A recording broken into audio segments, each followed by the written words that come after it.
पंकज घर की बालकनी में पेपर पढ़ रहा होता है। तभी फोन कॉल की आवाज सुनकर, हेमा, देखना जरा, इतनी सुबह सुबह किसका फोन आया है? क्या? अरे क्या हुआ? किसका फोन था? अरे वो माँ जी। क्या हुआ माँ को? रेखा जीजी का फोन था। वो कह रही थी कि माँ जी की तबीयत बहुत ही ज्यादा खराब है। हमें आज ही गांव के लिए निकलना होगा। हाँ, तुम सामान पैक करो, हम अभी गांव के लिए निकलेंगे। फिर पंकज का पूरा परिवार गांव के लिए निकल जाते हैं। हम कहाँ जा रहे हैं मम्मी? बेटा, हम रामटेक के लिए निकल रहे हैं। तुम्हारी दादी की तबीयत बहुत ही ज्यादा खराब हो गई है। और कितनी दूर है गांव पापा? बस थोड़ी देर में पहुंच जाएंगे बेटा। गांव की सीमा पर पहुंचते ही तेज हवाएं चलने लगती हैं और बादल काले हो जाते हैं। अरे अचानक इस मौसम को क्या हुआ? मम्मी वो देखो, वो लड़की ऐसे मौसम में भी बाहर घूम रही है। कहाँ है? कोई भी तो नहीं है वहाँ। यहाँ आए तो नहीं और तुम्हारी बदमाशियाँ शुरू हो गईं। अरे नहीं नहीं, मैं सच कह रहा हूँ। देखो देखो, उस कुएं के पास वहीं तो खड़ी है वो। कहाँ है? वो देखो वहाँ। अरे वो लड़की कहाँ गई? तभी उनकी गाड़ी बंद हो जाती है। वो सब गाड़ी से नीचे उतर जाते हैं।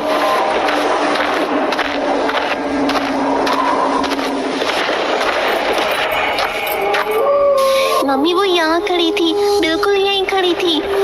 अरे हाँ बाबा, मान लिया तुम बिल्कुल बदमाशी नहीं करती। तुम तो बहुत समझदार बच्चे हो। बस। और उसका हाथ पकड़कर ले जाती है। तभी उसे एक अजीब सा एहसास होता है। हेमा, पिंकू, चलो जल्दी, गाड़ी चालू हो गई है। कुछ ही देर में वो घर पहुंच जाते हैं। अरे ठीक से लगाओ फूल, मेरा बेटा आ रहा है। अरे माँ, तुम तो बिल्कुल ठीक हो। हमें तो फोन आया था कि तुम बीमार हो। अरे अरे, बीमार हो मेरे दुश्मन? मैं तो बिल्कुल हट्टी कट्टी हूँ। हाय, कितने दिन हो गए तुझे देखे। कितना दुबला हो गया है मेरा बेटा। माँ, ये पिंकू है, तुम्हारा पोता। अरे वाह, बिल्कुल तुझ पर ही गया है। तू भी बचपन में ऐसा ही था। अरे पर तुम्हें आने में देर हो गई। अरे हाँ, वो गांव के बाहर हमारी गाड़ी बंद हो गई थी, तो बस उसी में थोड़ा वक्त लग गया। तभी पंकज की बहन रेखा आ जाती है। अरे भैया, आप आ गए? अरे जीजी, वो हमें फोन आया था कि माँ की तबीयत खराब है। भाभी, आप ये चाहती हैं कि माँ की तबीयत खराब हो जाए? अरे नहीं नहीं जीजी, मेरा वो मतलब नहीं था। अरे ये डब्बू है ना, काफी बड़ा हो गया है। अरे चलो चलो, खाना तैयार है। हाँ बेटा, आज मैंने तेरे लिए खास देसी घी के लड्डू बनाए हैं। कितना दुबला हो गया है। अरे बहू, कुछ खाने को नहीं देती क्या तुम मेरे बेटे को? ऐसे ही घास फूस खिलाती होगी, इसीलिए माचिस की गाड़ी जैसा हो गया है। अरे माँ, वो सब तो ठीक है, पर तुम मुझे ये बताओ कि हमें ऐसे फोन क्यों किया कि तुम्हारी तबीयत खराब हो गई है? अरे बेटा, तुझे देखे हुए बहुत दिन हो गए थे और तू ऐसे तो आता नहीं, इसलिए मैंने तबीयत खराब होने के बहाने से तुझे बुला लिया। अरे मामा, चलो चलो, अब खाना खा लेते हैं। मुझे बहुत जोरों की भूख लगी है। अगली सुबह पिंकू और डब्बू दोनों गांव घूमने जाते हैं। वहाँ पिंकू ने फिर उसी लड़की को देखा जिसे उसने गांव आते वक्त देखा था। पिंकू को देख वो लड़की भागने लगती है। अरे रुको रुको, तुम मुझे देखकर ऐसे क्यों भाग रही हो? अरे पिंकू, कहाँ भाग रहे हो? मैं यहाँ से आगे नहीं जाऊंगा और तुम भी मत जाओ। वहाँ जाने से सब मना करते हैं, उधर मत जाओ। पिंकू डब्बू की आवाज को अनसुना करते हुए उस लड़की के पीछे भागने लगता है। थोड़ी ही दूर जाकर वो लड़की रुक जाती है। अरे तुम मुझे देखकर भाग क्यों रही हो? मैं कोई भूत हूँ जो तुम्हें खा जाऊंगा? फिर से काले बादल छा जाते हैं और तेज हवाएं चलने लगती हैं। पिंकू ऊपर देखता है और जब फिर से वो नीचे देखता है, अरे वो लड़की फिर कहाँ गई? अभी तो यहीं थी। वो थोड़ा डर जाता है। पिंकू फिर वहाँ से लौट जाता है।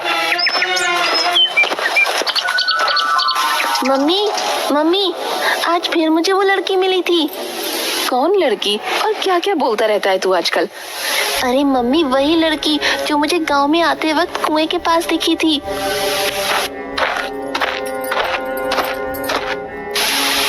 पिंकू, पिंकू, अरे ओ पिंकू, मैं क्या सुन रही हूँ? तू ऐसे अकेले उस कुएं की तरफ क्यों भाग रहा था? अरे मैं अकेले नहीं भाग रहा था, मैं उस लड़की के पीछे भाग रहा था जो मुझे देखकर भाग रही थी। नहीं नहीं माँ, ये अकेले भाग रहा था, वहाँ कोई लड़की नहीं थी। डब्बू तुम क्यों झूठ बोल रहे हो? माँ मैं सच कह रहा हूँ, मैं उस लड़की के पीछे ही भाग रहा था। ए पिंकू, मैं तुझे बोल दे रही हूँ, तू आगे से अकेले गांव में नहीं भटकेगा और खासकर उस कुएं की तरफ बिल्कुल भी नहीं जाएगा। अब चल जा अपने कमरे में। अरे रेखा, तुम उसे इतनी सी बात के लिए इतना क्यों डांट रही हो? अरे भैया कुछ नहीं, वो ऐसा है ना, अकेले इधर उधर जाएगा और रास्ता भूल गया तो इसीलिए बोल रही हूँ। यही बात है ना, कि और भी कुछ बात है? अरे नहीं नहीं भैया, बस यही बात है। माँ वैसे गांव में एक अलग तरह का सन्नाटा छाया हुआ है, कोई बात है क्या? अरे नहीं नहीं बेटा, ऐसी कोई बात नहीं है। पिंकू अपने कमरे में बॉल से खेल रहा होता है। उसे फिर वही लड़की खिड़की के बाहर दिखाई देती है। उसे देखकर पिंकू उसके पास जाता है। रुको, भागना मत।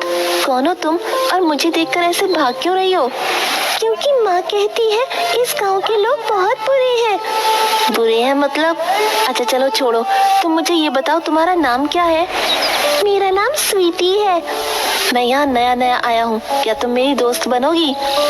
तुम्हारी दोस्त? मुझे माँ से पूछना होगा। अरे दोस्ती भी कोई माँ से पूछकर करता है। ठीक है। तुम ऐसे चुप चुप क्यों रहती हो? क्योंकि माँ ने किसी से भी बात करने को मना किया है। तभी डब्बू आ जाता है। पिंकू, अरे ओ पिंकू, तुम अकेले किससे बात कर रहे हो? अब ये मत कहना कि उस लड़की से बात कर रहा हूँ। डब्बू तुम मेरा मजाक मत उड़ाओ, और मैं उस लड़की से ही तो बात कर रहा हूँ। ये देखो। कहाँ है? अरे यहीं तो थी। अरे बस बस, और चल, नानी बुला रही है।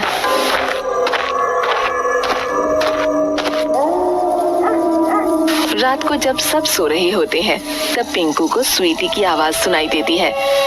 पिंकू यहाँ आओ, मैं तुम्हारा इंतजार कर रही हूँ। पिंकू आवाज सुनकर घर के बाहर जाता है तो स्वीटी उसे दिखाई देती है।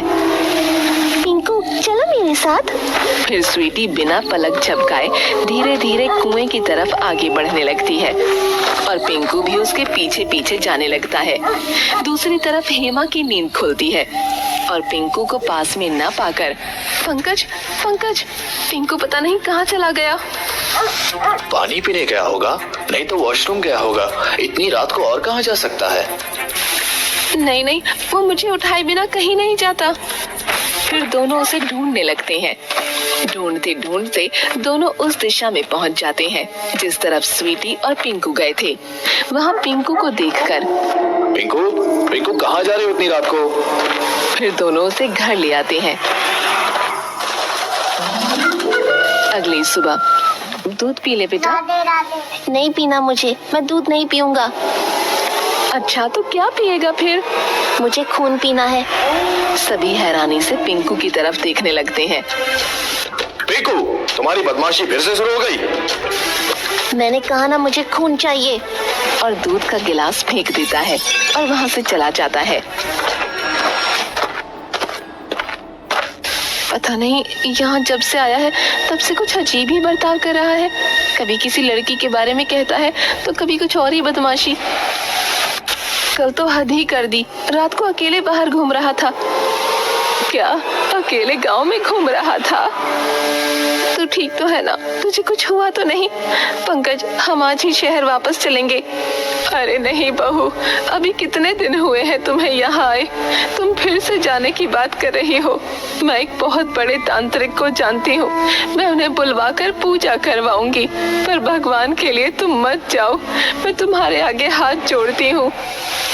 ठीक है माँ। फिर सुलोचना एक बहुत बड़े तांत्रिक को बुलाती है और पूजा करवाती है। क्रीम क्रीम चामुंडाय, इस बच्चे को कोई बुरी शक्ति नुकसान पहुंचाना चाहती है। क्रीम क्रीम चंद्रा स्त्रीम्ब्रा, ये लो बेटा, ये अपने बेटे के कलाई पर बांध दो और ये दूसरा घर के प्रवेश द्वार पर बांध दो। रात को जब सब सो रहे होते हैं तब पिंकू को फिर से एक आवाज सुनाई देती है और पिंकू घर के बाहर चला जाता है। अचानक उसके हाथ से मौली छूट जाती है और इसी के साथ घर के दरवाजे पर से भी धागा टूटकर नीचे गिर जाता है और दरवाजा अचानक खुल जाता है। पिंकू उस कुएं की तरफ जाने लगता है। पिंकू, पिंकू रुक जाओ बेटा, रुक जाओ, उस तरफ मत जाओ। नहीं पिंकू, चलो, ये सब तुम्हारे दुश्मन है। कूद जाओ अभी कुएं में, ये सब तुम्हारे दुश्मन है, कूद जाओ। और पिंकू कुएं में कूद जाता है। पिंकू, हेमा, हेमा उठो, हेमा क्या हुआ? पिंकू, पिंकू कहाँ है? वो उस कुएं की तरफ गया है। मैंने अभी उसे देखा और वो कुएं में कूद गया। अरे फिक्र मत करो, यहीं कहीं होगा। हो सकता है माँ के पास जाकर सो गया हो।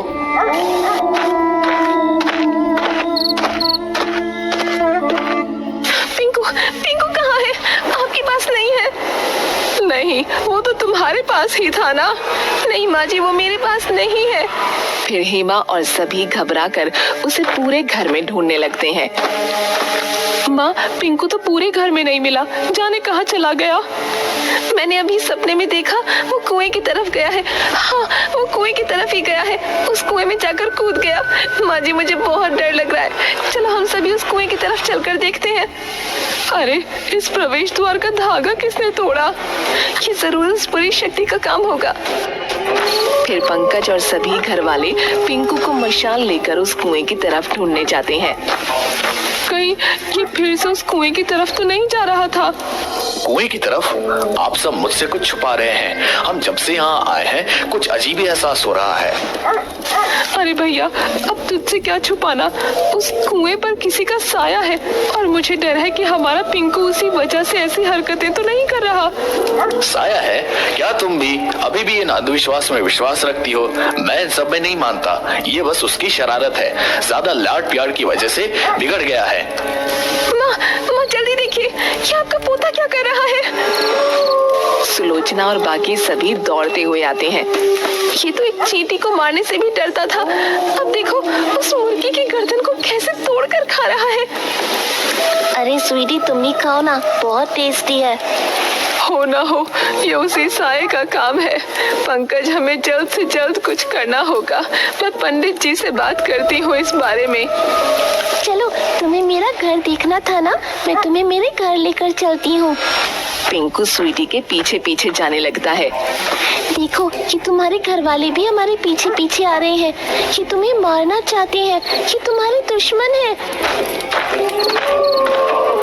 अगर तुम सब यहाँ नहीं रुके तो मैं खुद की जान ले लूंगा। फिर वो दोनों कुएं के पास पहुँच जाते हैं। देखो, ये है मेरा घर, ये कुआं, इस कुएं में रहती हो तुम। हाँ, मेरी माँ अंदर है, तुम मिलोगे मेरी माँ से, वो बहुत अच्छी है। तभी गांव वाले और पंडित कुएं के पास पहुंच जाते हैं।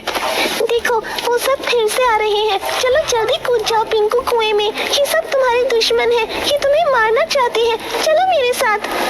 तभी पंडित मंत्रों का जाप करके पिंकू की तरफ भगवान का सिंदूर उड़ा देता है और पिंकू बेहोश हो जाता है। कुएं में भी सिंदूर डाल देता है। फिर साधना तड़पती हुई कुएं से बाहर आती है। साधना, तुम तू तो वही थी ना जिसने मेरे पोते को वश में करके रखा था। क्या दुश्मनी है तेरी उससे?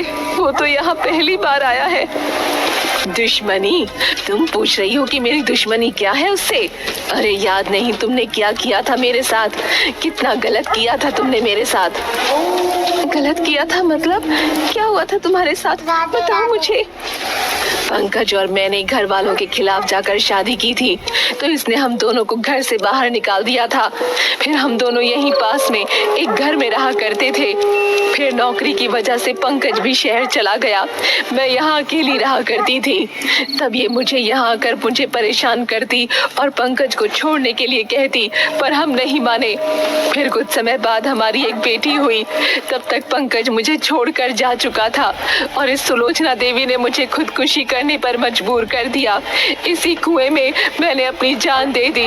मेरी बेटी मेरे लिए रोती बिलखती पर मैं कुछ न कर पाती। तभी से मेरी आत्मा इस कुएं में भटक रही है। हाँ पंकज, हमारी बेटी स्वीटी, पर तुम तब तक मुझे छोड़कर जा चुके थे। क्या मैं छोड़कर चला गया था? नहीं, तुम ही मेरे साथ नहीं रहना चाहती थी। तुम ही तो मुझसे परेशान हो गई थी। पर मुझे तुम्हारी माँ ने कहा था कि अब तुमने किसी और से शादी कर ली है, तुम मेरे साथ नहीं रहना चाहते। पर माँ ने तो मुझसे कहा था कि तुम गांव छोड़कर जा चुकी हो और तुमने उनसे कहा कि अब तुम मेरे साथ नहीं रहना चाहती। माँ, मतलब ये सब तुम्हारा किया जा रहा था। तुम हमें अलग करने के लिए इस हद तक गिर जाओगी, मैंने कभी सोचा नहीं था माँ। मुझे माफ कर दे बेटा। माफ कर दूं तुम्हें? तुमने एक बेगुनाह की जान ली है। तुम्हारी वजह से आज साधना मेरे साथ नहीं है और तुम कहती हो कि मैं तुम्हें माफ कर दूं? मुझे तो तुम्हें माँ कहने में भी शर्म आ रही है अब। पर तुम्हारी दुश्मनी तो मुझसे थी, फिर तुम पिंकू को क्यों परेशान कर रही थी, इसे क्यों मारना चाहती थी?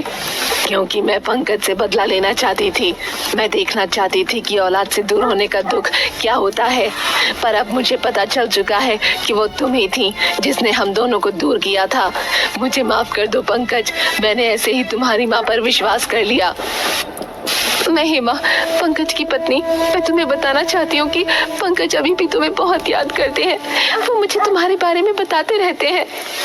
हे माँ, तुम मुझसे वादा करो कि तुम मेरी बेटी का ख्याल रखोगी। हाँ हाँ बिल्कुल, मैं उसे अपनी बेटी जैसा ही प्यार दूंगी। फिर साधना की आत्मा को मुक्ति मिल जाती है। चलो हेमा, हमें अब शहर के लिए निकलना है। तू फिर से जा रहा है बेटा? रुक जा बेटा, रुक जा, मुझे माफ कर दे। माफ करने लायक तो कुछ बचा ही नहीं अब। और फिर पंकज उसके पूरे परिवार को लेकर वापस शहर चला जाता है।